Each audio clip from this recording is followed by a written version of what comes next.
Alright, ladies and gentlemen, today I'm going to be talking about the promised video that I've been saying I was going to make for a while. It's going to be about Agentic AI and how it is about to break the semiconductor supply chain. So in 2023, AI was simply just a chatbot. You typed a question, you got an answer. In 2026, AI can book your travels, manage your calendars, write code, execute trades, and run entire customer service operations autonomously. That shift from AI that responds to AI that acts is single-handedly the biggest structural change in computing since the cloud transition. And it's about to break the semiconductor supply chain in ways most retail investors haven't even priced in yet. This is the single most important investing thesis of 2026 and what I've stood by for a while. And almost nobody on YouTube is explaining it correctly.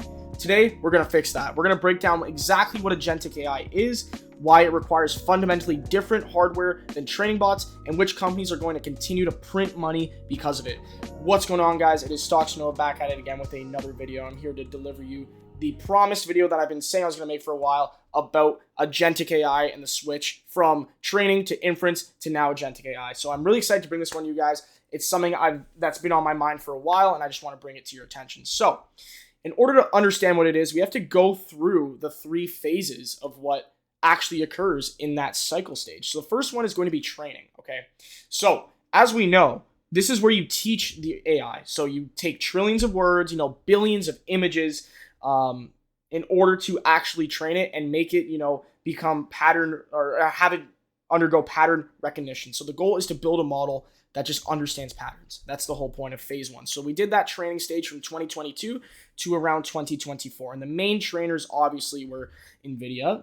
They became a $4 trillion company. They went from a gaming chip company to one of the most material companies in the entire frickin' world. So that being said, NVIDIA's H100 was the perfect job for this. And that's why we saw it used in so many applications. And it was the number one GPU dominator in the whole space. Phase two is inference, okay? This is from 2024 to 2025. So this is where you actually use the trained model. So for instance, ChatGPT and Anthropic, they answer your questions. Midjourney generates an image, and Google Translate can convert your speech. The model is already trained. Now it just needs to respond to an input. Inference is still extremely GPU heavy, so we see companies like AMD and NVIDIA getting a lot of market share for this. But you don't need 10,000 GPUs running for 3 months.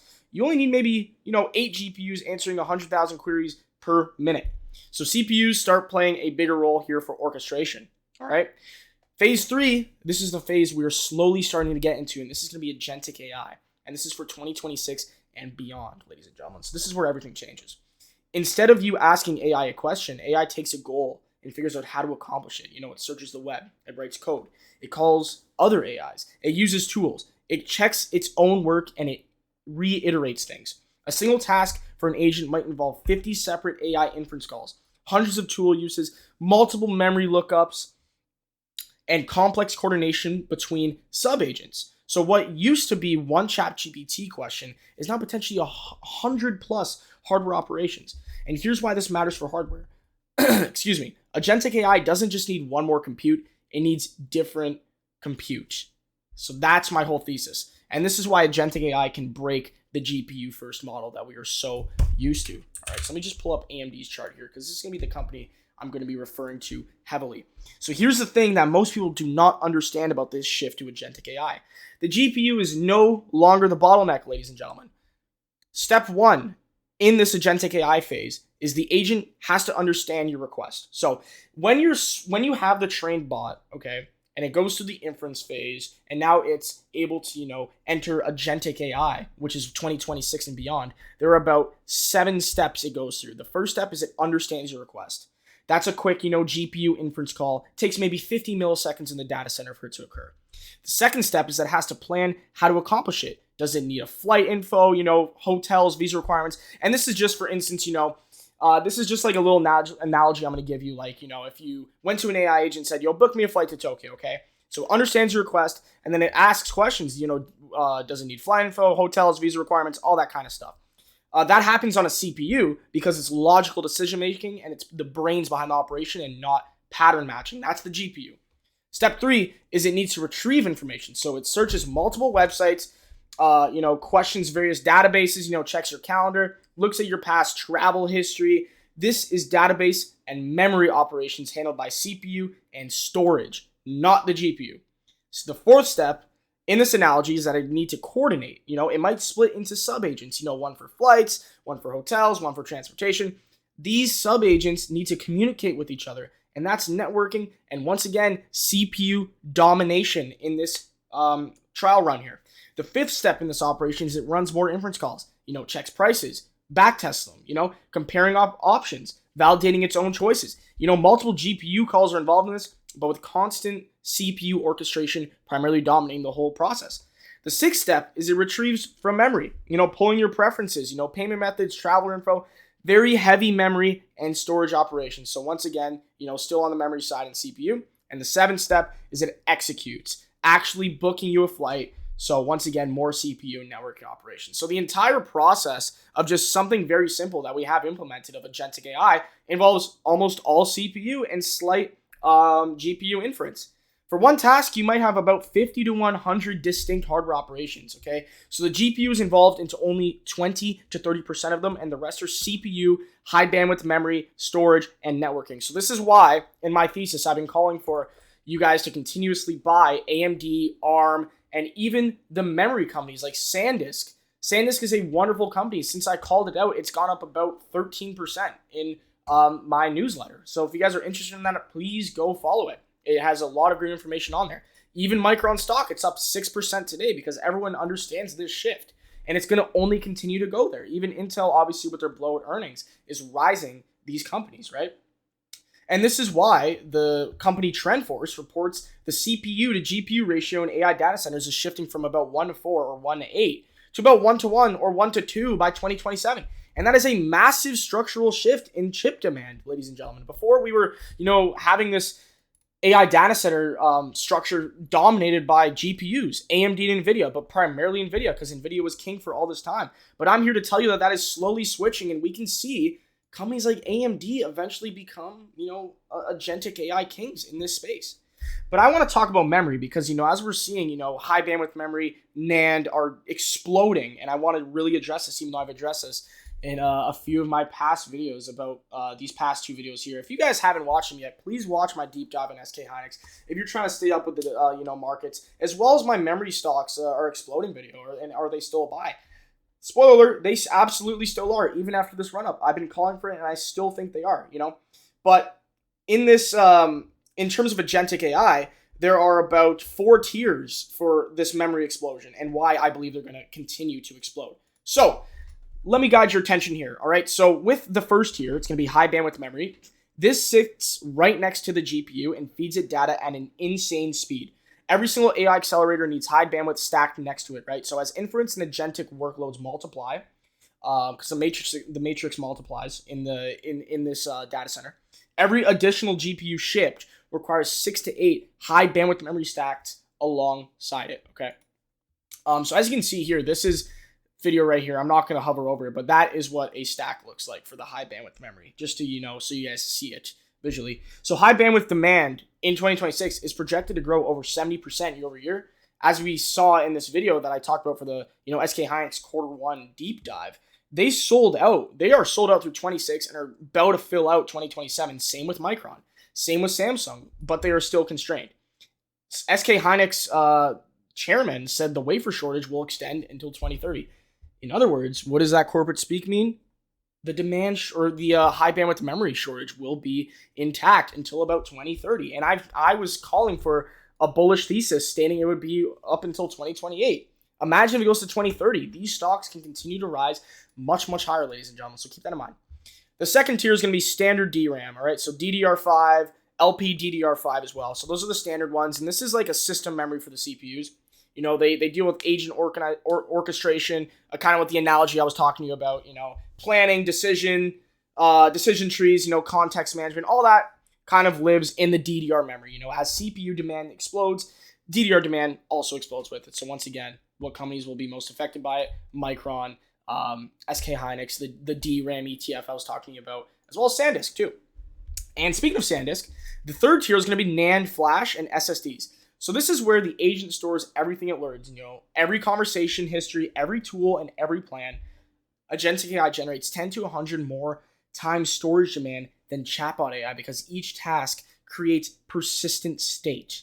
NAND prices were up 55 to 60% in Q1 alone, with another 70 to 75% rise projected for Q2. And as the need for agentic AI and the expansion is going to increase, what do you guys think is going to happen to the need for NAND and SSD?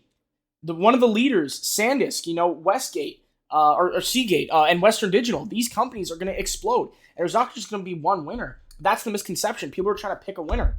No, they're all going to be winners, and that's why you're seeing them all explode. And that's for NAND and flash. The difference with SanDisk is that they're going to create something called high bandwidth flash, which I talked about in my other video. Please make sure if you haven't seen it, just go watch it, guys.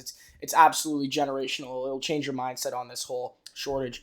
And the fourth and final tier is going to be emerging high bandwidth flash. All right, so funny enough, I'm going to be talking about here. I'm going to give you guys a little summary if you guys care not to watch it. Basically, this is really brand new. SanDisk and SK Hynix are going to be co-developing high bandwidth flash, which targets about 8 to 16 times the capacity of HBM. So at a comparable bandwidth between them. So first samples are going to be in 2026, and if this works, it creates an entirely new memory tier specifically designed for AI agent context windows that need to be massive, but don't need high bandwidth memory level latency. So when you stack all this up, HBM demand explodes through GPU compute.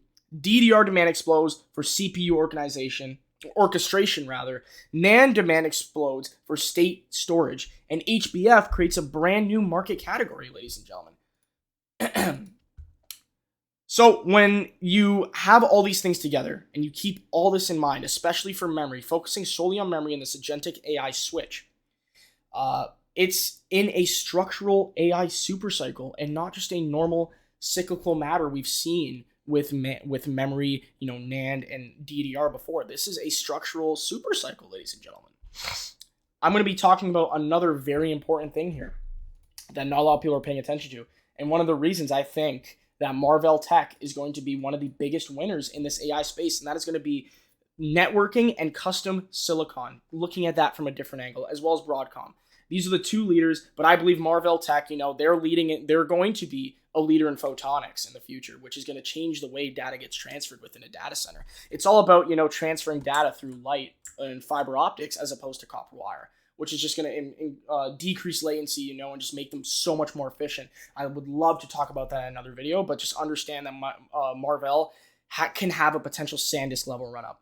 So this is a layer that most people miss, which is the networking custom silicon angle. So when agents talk to other agents within a prompt, when sub-agents coordinate, when distributed through distributed AI systems, and when they share data, all of that traffic, it flows over data center networking. So think of Marvell Tech as the individuals who've come in with, the nervous system and all the veins. Think of the veins in the human body and how it kind of sends the blood through your body from your heart and back and forth. Think of that as Marvell and Broadcom, but essentially what they do is they do that with data, and kind of the interconnectivity of the data center. They wire everything together to make sure it all works. It's called DSPs. All right. So they are not just networking, high-speed optical interconnects, running at 800 gigabits per second. They're soon to be 1.6 terabytes per second, almost double. Okay. And this is where Marvell, Broadcom, and an up-and-comer, Astera Labs, make their money through optical DSPs, retimers, and, custom networking silicon. They're all benefiting from this agentic AI explosion. Okay. And there is going to be this subsection of custom silicon. Okay. So hyperscalers, like, the main four hyperscalers going to be Google, AWS for Amazon, Microsoft, and Meta. They are all increasingly designing their own chips for specific workloads. AWS has their own chip called Trainium and Inferentia. Microsoft has Maya and Cobalt. Google has TPU and Axion, and TPU is extremely interesting. I would love to, do a lot more research on that. I think it's a very, very interesting chip. And Meta has MTIA. Why do they do this? Because general purpose GPUs from NVIDIA are great for training, but expensive for inference and orchestration at massive scale. Okay, so custom silicon optimizes specific workload patterns and can be about 30 to 50% more cost effective for inference workloads. Okay, so don't get this misconstrued with the fact that they might be able to be direct competitors against NVIDIA's GPUs or even AMD's GPUs. And AMD is a company I've been calling to continuously buy with this agentic AI build up. It's saying they have the edge of their GPUs. Now, don't get it misconstrued. These are not going to replace the GPU. You still need the GPU. The whole point of these custom silicons is to they think of them as a very good teammate to maximize the silicon you already have in the data center. They're a great TPU. Think of them as like the Steve Nash, the Amari Stoudemire, or like the Kawhi Leonard and Tim Duncan. You know, they're just a wonderful teammate to maximize and optimize it, essentially. And the custom silicon market is forecast to grow 45% in 2026, significantly outpacing GPU growth. And, you know, Marvel, with their custom ASIC business, is expected to scale from $1.5 billion to 9 to 11 billion in 2026. And that is not a typo, ladies and gentlemen. That is how much they're going to be scaling this. And that's 6 to 7 times revenue expansion in a single year. So the picture is not just NVIDIA winning everything. It's a multi-layered supply chain where every part is supply constraint and growing. Okay. Now I'm going to talk to you guys about the proof, exactly what Intel has just confirmed. I did a humongous deep dive on their earnings 2 days ago. Please go watch that if you want more in depth. I'm just going to slightly graze over it right now. But essentially, Intel reported Q1 2026, their revenue beat by 1.3 billion. EPS beat by 29x. Data center and AI segment grew 22% year over year. And operating margins expanded from 13.9 to 30.5%. Their CEO, Lip-Bu Tan, said, and this is the quote of the year in my opinion, "The next wave of AI will bring intelligence closer to the end user, moving from foundational models to inference to agentic. This shift is significantly increasing the need for Intel CPUs and wafer and advanced packaging offerings." That quote literally named the agentic AI transition as the driving force of it all. Intel CFO called it unprecedented demand for silicon. They acknowledge demand is outpacing supply and they cannot ramp fast enough.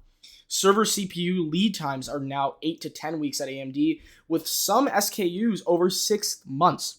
Both Intel and AMD have raised prices roughly 10% in Q1 2026, with cumulative 20 to 30% hikes expected through 2026. And these companies, they're all raising their prices. But the difference is that the companies needing these CPUs to, expand into agentic from inference, they're willing to pay any price it takes. They are desperate. Just like I outlined in my video regarding how memory stocks are exploding and the deep dive with SK Hynix's earnings. These companies, they don't care about the price. They just care about the product. And this is the supply constraint pricing power that drives, multi-year stock outperformance. And it's all because of the agentic transition. Now I'm going to talk to you guys about what I like to call the investing playbook. How can you actually play this thesis? I'm going to break it down layer by layer once again. So layer one, we said it was the CPUs. So AMD, Intel, and ARM, okay?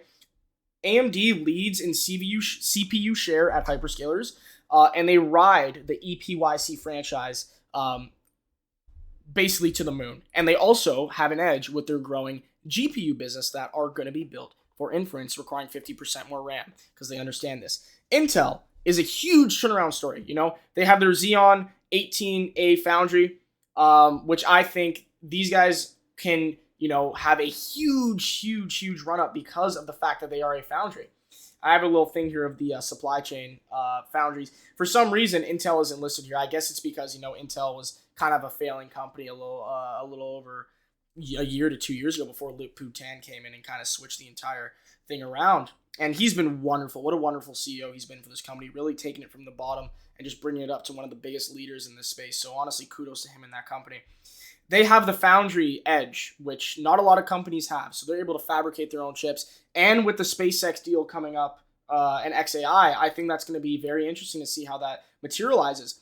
But, ladies and gentlemen, execution remains a big risk. If they can execute this properly, then that would severely drive their stock up and the need for CPUs up and just the hype around it.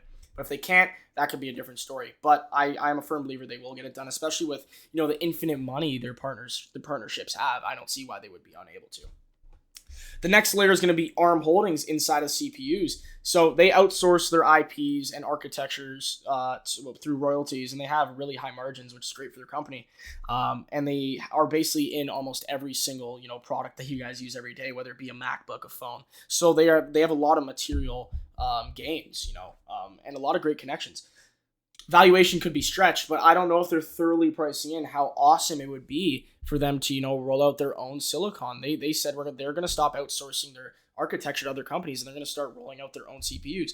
And as you can see, ARM has doubled almost ever since they announced that, and it's been an insane run up. I still think they have a lot more room to go. Obviously, a lot of profit taking was done today on a lot of the big three in the CPUs, except for Intel. So really keep that in mind. Profit taking could continue, but I still think in the long term, in the next 3 to 6 months, it's going to be a huge run up for this first layer. The second layer is going to be GPUs and custom accelerators. So NVIDIA, AMD, Marvell and Broadcom, those four are going to be huge. Marvell and Broadcom, in my opinion, they have custom ASIC partners. Primarily Broadcom or Marvell rather. They have Amazon Web Services, Trainium, Microsoft's Maya, and they're growing at 45+% and projected to grow even more. So Broadcom has Google's TPUs, and they're really dominant in the custom silicon space because they currently have that lead in that space against Marvell, but Marvell only has 15% market share, and they're probably going to continuously take more, in my opinion. So that is the second layer. The third layer is going to be memory. So this is going to be SK Hynix, basically everything I outlined in this DRAM portfolio here. Micron, Samsung, SanDisk. The DRAM ETF gives you great exposure to all these companies, and I think the shortage for NAND, DRAM, DDR, all that is going to, extremely be undermined until 2028. I think we're just at the tip of the super cycle here, and I think they can really go higher. The fourth layer, you're going to see some commonalities between the second layer and the fourth layer here. We once again have Marvell and Broadcom with their optical DSPs, doing networking and optics, as well as custom networking silicon for both those companies, and the up-and-comer Astera Labs as well. The fifth layer is going to be the foundries, and these guys are not going anywhere. We have ASML with their patented EUV technology, as well as TSMC, which is, kind of the king. They do literally everything for everyone. And Applied Materials, which a lot of people are overlooking, but a materials company is extremely important. They supply, wafer and just a lot of materials for a lot of fabricators, so it's very interesting. Now, obviously, I'm not here to pump bags, ladies and gentlemen. I'm here to talk about everything, as well as I may be an ultra bull. There are risks. And like I said, I'm not here to pump bags. So there are about 5 risks that I identified. The first risk is probably the least material one, but it's going to be if, the return on investment doesn't materialize for these hyperscalers. So, if the AI adoption kind of disappoints, and if companies don't see, clear productivity gains, hyperscalers eventually could pull back capital expenditures. We've seen early signs of this kind of with OpenAI cutting their 2030 compute forecast from 1.4 trillion to 600 billion. Take that with a grain of salt, because, spending into OpenAI could be slowing down. That's why they could have, cut their forecasts. A lot of money is circulating into Anthropic. I believe OpenAI is probably going to be the BlackBerry of this whole AI run, and Anthropic is going to be the Apple. So really take that with a grain of salt. I think this is the least material issue you guys got to worry about, because this is not near term. We've seen earnings from, TSMC and ASML kind of stating that, the demand for these products are not going anywhere, and, they're just going to keep expanding and expanding. So to kind of bring it out, this is not really a near-term one. We might see slowing of spending occur in the next 2-3 years, but like I mentioned, not anything near term. The second risk is inevitable. It's going to be the eventual oversupply, but like I said, that's really far out. Memory is always cyclical. SK Hynix is building a 19 trillion won new plant. Micron's Idaho 1 fab comes online in 2027 and won't make any sort of material supply chain difference until 2028, outlined in my video. Please, guys, go watch this one. It's very, very interesting for everything covering memory. That is an interesting one, but I think, the crash won't hit for memory until 28, even 29. SK Hynix outlined it until 2030. So honestly, it can go either way, in my humble opinion. The third risk is very, very near term. It's going to be geopolitics. We have Iran, Taiwan, China-U.S. tensions. Any major escalation can easily wipe 15 to 25% off of the S&P 500. As we saw in February, the S&P 500 dropped down 11%. It was in a correction territory when, this war was raging on. And then immediately after, they announced it was kind of nearing an end. It shot right up immediately, and now we're at all-time highs. So make sure you always have money in the market, because geopolitics are always a buy the dip, but that is something you should be considering, Risk 4 is going to be the custom silicon vertical integration. Hyperscalers might insource more chip design over time, eventually reducing Marvell and Broadcom's role. It's not a 2026 risk, but it could be a slow erosion of gains for Marvell and Broadcom over time if these hyperscalers decide to start doing it themselves and not partnering. The fifth risk is going to be valuations. These companies are not cheap, ladies and gentlemen. Most of these names have rallied hard between the past year. SK Hynix is up 80%. The whole memory cycle is up so much. Intel's up 100. AMD had an extremely, extremely strong run. So, you really got to keep that in mind. But the thesis is it's mostly priced in. To make money from here, you need the bull case to keep getting better, which that's my whole point. The thesis is priced in. Everyone knows about it. About maybe a month ago, no one knew about it. Now everyone does. It's gone to the forefront of investors' minds. The whole way to make money is it needs to get better and not just play out as expected. So these are the real risks. I think the one that is least likely to happen is going to be the first one. Return on investment not materializing, and the most likely one, which is far in the future, is going to be the eventual oversupply. The bottom line here, ladies and gentlemen, is, the shift from training artificial intelligence to inference to agentic AI isn't just a software story. It's a hardware revolution. Everywhere, every layer of the semiconductor stack is being redesigned to, rebuild this entire, new paradigm that we're seeing. CPUs are reasserting their importance after years of being overshadowed by GPUs, guys. We're seeing Intel's insane run-up, AMD's ARMs. They're really gaining ground here. Memory is in a structural supercycle that will most likely extend until 2029, 2028, according to industry leaders. Custom silicon is exploding.